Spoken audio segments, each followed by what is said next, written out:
Save Yourselves. The film starts in Brooklyn where a couple, Jack, John Reynolds, and Sue, Sunita, are spending the night in their apartments while on their phones and laptop.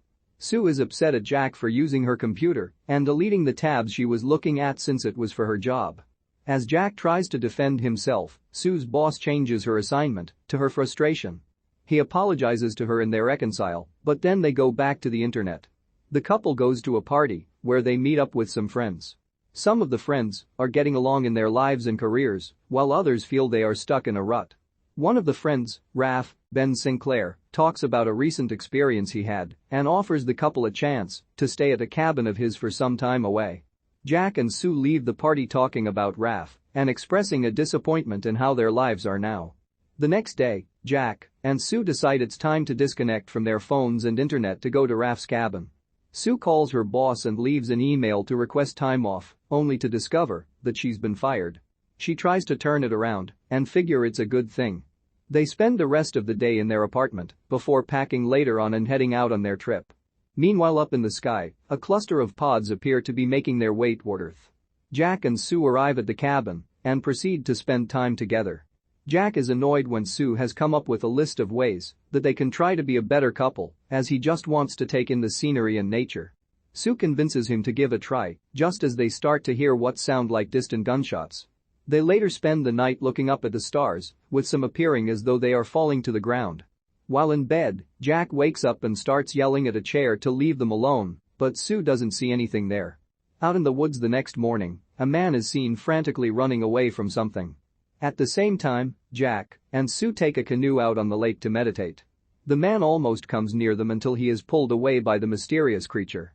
While the couple feels at peace with the ambient sounds of nature, Jack is annoyed again that Sue has everything organized, which he equates to being the same as having a phone in hand. They jump out of the canoe and go back to the cabin to find a large fuzzy brown thing on the floor, which Sue calls a poof. After they take a shower together, the poof has disappeared. Jack goes to distress by chopping wood logs, and Sue finally caves and turns her phone back on. She finds a ton of texts and voice messages with commotion going on in the background, plus her mother talking about the creatures being described as rats, but her mom says that they aren't. Jack comes back and decides to agree with her on the list, while she hides that she turned her phone on. He starts to discuss his insecurities and feelings about himself, while Sue tries to reassure him he is fine. He tries to get Sue to confess something, but the most she can manage is that she eats her contacts out of habit. They are then startled by some kind of animal hitting the window and then running out of sight. At night, Jack and Sue play cards and get drunk before they start making out. Outside of the cabin, Raph appears in the grass with blood on his head before he collapses to the ground dead. Standing behind him is the poof from earlier. Later, Jack wakes up to yell at something he sees again, only this time the poof is slightly noticeable in the darkness. In the morning, the couple finds that Jack's sourdough starter is gone, as well as their bottle of whiskey. Sue thinks that whatever consumed both items was in it for the ethanol, as she slightly recalls hearing her mother mention it. They then find the poof in their living room again, and when they try to approach it, it reveals its long tongue that it uses to stick to surfaces and swing from them. Jack and Sue freak out and lock their place down, and Sue confesses to turning her phone back on. Jack relents and decides to go back online to find out what they are dealing with.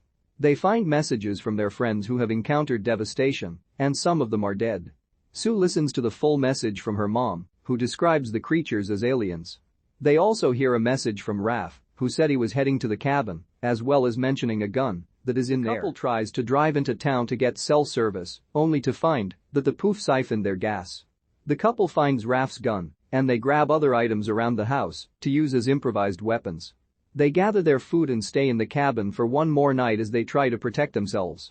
While sleeping, Jack wakes up yelling again, but he sees the poof taking Raph's appearance, telling him that the poofs will take better care of the planet than humans have. Sue snaps him out of it, and they see the poof, forcing them to run out of the cabin. They run to a barn, where they find a truck and use it to escape. They spot a poof that almost takes their gas, but ultimately doesn't. They flee just as a whole pack of poofs start taking over the cabin. Jack and Sue drive down the road and see another van get attacked by poofs. Another couple steps out, but the poof kills them both by puncturing their heads with its tongue. As the poof spots Jack and Sue, Jack throws a wine bottle to try and get it away from them. The poof floats upwards and produces some kind of sonic wave that leaves a putrid smell. As the couple tries driving ahead, they hear a baby crying from the other truck. They argue over taking or leaving the baby, but ultimately their consciences win over and they take the baby, who also happens to be named Jack. Just then, a woman appears and grabs the other couple's gun, telling Jack and Sue that she is taking their truck and even fires at them to prove she is serious. Jack and Sue take baby Jack into the woods to keep trying to move forward, but baby Jack needs a diaper change. After they take care of that, Jack and Sue start to feel trippy from the wave produced by the poof. They hallucinate until they pass out. They wake up to find baby Jack gone. As they start searching for him, another poof appears and tries to attack, hitting Jack with its tongue in the chest, but doesn't kill him. Sue hacks off its tongue and kills the creature, and they manage to find baby Jack. Jack was saved because his phone was in his shirt pocket, but it's now destroyed. The couple continues walking with baby Jack, and they see some kind of crystal formation. Sue tries to touch it, but is blocked by some kind of force field. Jack tries to call someone, but his screen is too messed up to use, while Sue tries to make a call since she has a signal. As the three step around it, the crystal grows and encases them into a hardened bubble that is soundproof. Moments later, the bubble floats up to the sky with them still inside. Jack and Sue see a chopper flying over the woods before it drops a bomb in the area to wipe out the poofs. The three are brought high above the clouds, where other bubbles filled with people are brought up. As they wonder about their current situation, baby Jack starts to giggle, which puts Jack and Sue at ease, and they seem to accept their fate. A Brooklyn couple, Jack and Sue, decide to get away from their phones and the internet for a week by taking a trip to a friend's cabin. While disconnected, they become unaware of an alien invasion of small fuzzy creatures that they nickname poofs. Although they seem harmless, the poofs can kill people with their tongues.